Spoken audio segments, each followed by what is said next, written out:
ಚರ್ಚೆಗಳು ಶುರುವಾಗಿದೆ. ನೆಲೆ ಶ್ರೀರಾಮ್ಲು ಇರ್ಬೋದು, ಎಲ್ಲರೂ ಕೂಡ ಏಕನಾಥ್ ಶಿಂದೆ ಆಗ್ತಾರೆ ಅವರು ಅಂತೇಳಿ ಒಂದು ಭವಿಷ್ಯ ನುಡಿದಿದ್ದಾರೆ. ಡಿ ಕೆ ಶಿವಕುಮಾರ್ ಅವರು ಕಾಂಗ್ರೆಸ್ ಪಕ್ಷದ ಅಧ್ಯಕ್ಷರು. ನಾನು ಒಂದೇ ಒಂದು ದಿವಸ ಅವ್ರ ಜೊತೆ ಮಾತಾಡಿರೋದು.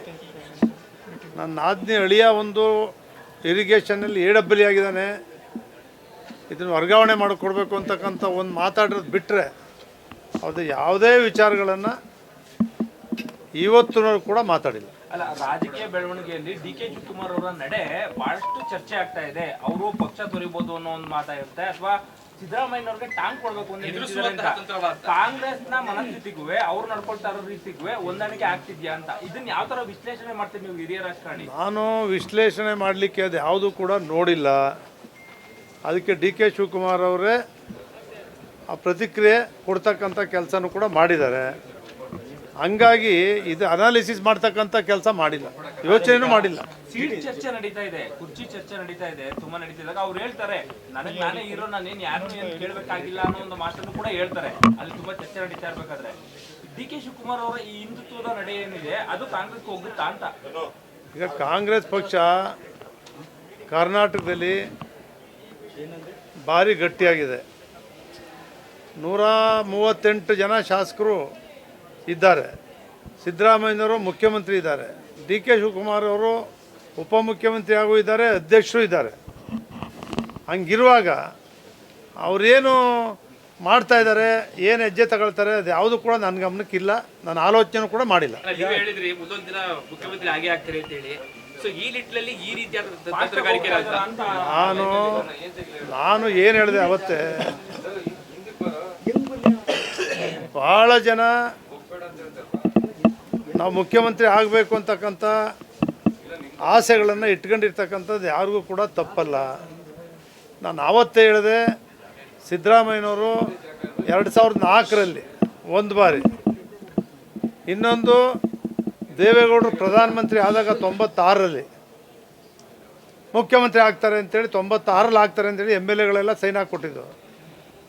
ಆವತ್ತಾಗಲಿಲ್ಲ. 2004ರಲ್ಲಿ ಆಯ್ತಾರೆ ಅಂದರು. ಅವರೇ ಮುಖ್ಯಮಂತ್ರಿ ಅಂತ ಚುನಾವಣಾ ಪ್ರಚಾರದಲ್ಲಿ ನಾವೆಲ್ಲರೂ ಕೂಡ ಪ್ರಚಾರ ಮಾಡಿದ್ವಿ, ಸಿದ್ದರಾಮಯ್ಯನವರೇ ಮುಖ್ಯಮಂತ್ರಿ ಅಂತೇಳಿ. ಧರ್ಮಸಿಂಗ್ ಆದರು, ಇವರು ಉಪಮುಖ್ಯಮಂತ್ರಿ ಆದರು. ಹಾಗೆ ಈಗ ಸಿದ್ದರಾಮಯ್ಯನವರು ಮುಖ್ಯಮಂತ್ರಿ ಆಗಿದ್ದಾರೆ, ಡಿ ಕೆ ಶಿವಕುಮಾರ್ ಅವರು ಉಪಮುಖ್ಯಮಂತ್ರಿ ಆಗಿದ್ದಾರೆ. ಅವ್ರಿಗೆ ಯಾವತ್ತು ಅದೃಷ್ಟ ಒಲ್ದು ಬರುತ್ತೆ ಅವತ್ತು ಆಗ್ತಾರೆ ಅಂತ ಹೇಳಿದ್ದೀನಿ. ಈಗ GT sir palace board DD ಪತ್ರಕರ್ತ ಕ್ಯಾಮ್ರಾಮನ್ ಮೇಲೆ ಯಾವಾಗ ಮೊನ್ನೆ ಸರ್ ಆಗಿರೋದು ಒಂದು ನ್ಯೂಸ್ ವಿಚಾರವಾಗಿ ರಿಯಾಕ್ಷನ್ ಕೇಳಕ್ಕೆ ಹೋಗಿದ್ದಾಗ ಅವ್ರ ಕಡೆ ಹಲ್ಲೆ ಮಾಡಿದ್ದಾರೆ ಸರ್. ಹಲ್ಲೆ ಮಾಡಿದ್ದಾರೆ, FIR ಕೂಡ ಆಗಿದೆ ಸರ್. ಈ ವಿಚಾರವಾಗಿ ನಾನು ನೋಡಿಲ್ಲ. ಯಾರೇ ಹಲ್ಲೆ ಮಾಡಿದ್ರು ಖಂಡನೀಯ ಅದು. ಅಲ್ಲ, ಒಬ್ಬ ಸರ್ಕಾರಿ ಅಧಿಕಾರಿ ಗೂಂಡಾ ರೀತಿ ವರ್ತನೆ ಮಾಡ್ತಾರೆ. ಯಾರೇ ಸರ್ಕಾರಿ ಅಧಿಕಾರಿನೇ ಇರಲಿ, ಸಾರ್ವಜನಿಕರೇ ಇರಲಿ, ಮಾಧ್ಯಮದವ್ರ ಮೇಲೆ ಇರಲಿ, ಯಾವುದೇ ಒಂದು ಸಾಮಾನ್ಯ ವ್ಯಕ್ತಿ ಮೇಲೆ ಇರಲಿ, ಹಲ್ಲೆ ಮಾಡ್ತಕ್ಕಂಥ ಕೆಲಸ ಇದೆಯಲ್ಲ, ಅದನ್ನು ನಾನು ಖಂಡಿಸ್ತೀನಿ. ಸರ್, ಈಗ ಜುಲೈ ಅಷ್ಟೊತ್ತಿಗೆ ಜಿಲ್ಲಾ ತಾಲೂಕು ಪಂಚಾಯತ್ ಚುನಾವಣೆ ಬರುತ್ತೆ, ನಿಮ್ಮ ನಿಲುವು ಏನಾಗಿರುತ್ತೆ? ನನ್ನ ನಿಲುವೇನು, ಪಕ್ಷದ ಕಾರ್ಯಕ್ರಮದಲ್ಲಿ ಭಾಗಿಯಾಗ್ತಿಲ್ಲ, ಅಭ್ಯರ್ಥಿಗಳ ಪರವಾಗಿ ಅವಾಗ ಏನು ಮಾಡ್ತೀರಿ? ನಾನು ನಿಮ್ಗೆ ಆವಾಗಲೇ ಹೇಳಿದೆ, ನಿಮಗೂ ಅನುಭವ ಇದೆ. ಮೈಸೂರು ನಗರದಲ್ಲಿ ಚಾಮರಾಜ ಕ್ಷೇತ್ರ, ಕೃಷ್ಣರಾಜ ಕ್ಷೇತ್ರ, ನರಸಿಂಹರಾಜ ಕ್ಷೇತ್ರ 3 ಸಿಟಿ ಒಳಗಡೆ ಇದ್ದಾವೆ. ಅಲ್ಲೂ 5 ವಾರ್ಡ್ ಸೇರಿದೆ ನನಗೆ. ಸುತ್ತ ಈಗ ಬಂದಿರ್ತಕ್ಕಂಥ 700-800 ಬಡಾವಣೆಗಳೆಲ್ಲ ಚಾಮುಂಡೇಶ್ವರಿ ಬರ್ತವೆ. ಅತ್ಲಿಂದ ಆ ಕಡೆ ಗುಮ್ಚಹಳ್ಳಿಗೆ ಹೋಗೋಕ್ಕೆ 40 ಕಿಲೋಮೀಟ್ರ್ ಆಯ್ತದೆ. ರಾಮನಹಳ್ಳಿ ಸಾಗರಕಟ್ಟೆ 30 ಕಿಲೋಮೀಟ್ರ್ ಆಯ್ತದೆ. ಈ ಕಡೆ ವರುಣ, ಈ ಕಡೆ ನಂಜನಗೂಡು, ಶ್ರೀರಂಗಪಟ್ಟಣ, ಹಿಂಗೆ ನನ್ನ ಕ್ಷೇತ್ರ ಭಾರಿ ದೊಡ್ಡ ಕ್ಷೇತ್ರ ಆಗ್ಬಿಟ್ಟಿದೆ. ಸಮಸ್ಯೆಗಳು ಆಗ್ರ ಆಗಿದೆ.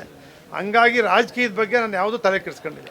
ಪಕ್ಷದ ಪರವಾಗಿ ನೀವು ಇದು ಮಾಡ್ತೀರಾ? ನಾನು ನೆಮ್ಮದಿಯಾಗಿ ಅಭಿವೃದ್ಧಿ ಮಾಡ್ತಕ್ಕಂಥದ್ದು ಒಂದೇ ಗುರಿ, ಬೇರೆ ಯಾವುದೂ ಇಲ್ಲ, ಯಾವ ವಿಚಾರನೂ ಇಲ್ಲ. ನಿಮ್ಗೆ ಗೊತ್ತು, ಚುನಾವಣೆಯಲ್ಲಿ ಪಕ್ಷದ ಪರವಾಗಿ ಪ್ರಚಾರಕ್ಕೆ ಹೋಗ್ತೀವಿ. ಚುನಾವಣೆ ಬಂದಾಗ ನೋಡೋಣ.